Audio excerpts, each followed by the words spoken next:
Raxaul recording by Madarga records Madhubani.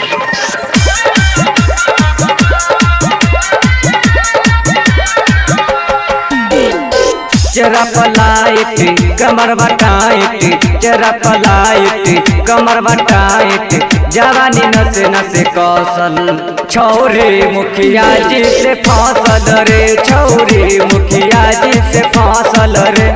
चरा polite कमर बटाइट, चरा पलाइट कमर बटाइट, जवानी नसे नसे कौशल छौरी मुखिया जी से फांसल रे, छौरी मुखिया जी से फांसल रे।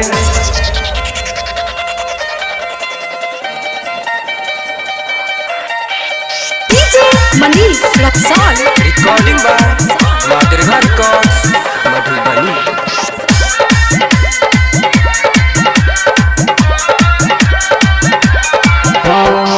देख के अकेला बोलबै छै मेला, लुटै छै खूब उमाजा हो, लुटै छै खूब उमाजा हो। देख के अकेला बोलबै छै मेला, लुटै छै खूब उमाजा हो। चढ़ल जवानी जवानी के पानी धधा के धरै छै पाजा हो।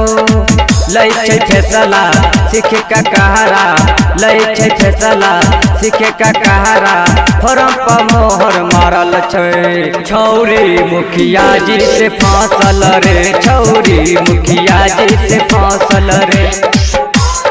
Recording by Madarga records Madhubani. DJ Manish Raxaul छोड़ के पूरा काम गे छौरी, अब अच्छा फेतला के बहाना हो, अब अच्छा फेतला के बहाना हो। छोड़ के पूरा काम हो छौरी, अब अच्छा फेतला के बहाना हो। एकर चाल चलन देखी के साई नहीं खाई छै खाना हो। राइटर मुन्ना देखे छे हुसन, राइटर मुन्ना देखे छे हुसन, सबके आँख में डरल छौरी मुखिया जी से फांसल रे, छौरी मुखिया जी से फांसल रे।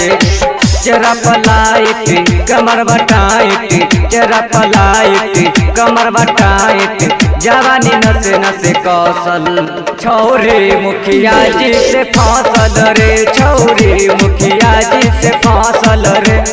चरा पलाइट कमर बटाइट, चरा पलाइट कमर बटाइट, जवानी नसे नसे कौशल छौरी मुखिया जी से फांसल रे, छौरी मुखिया जी से फांसल रे।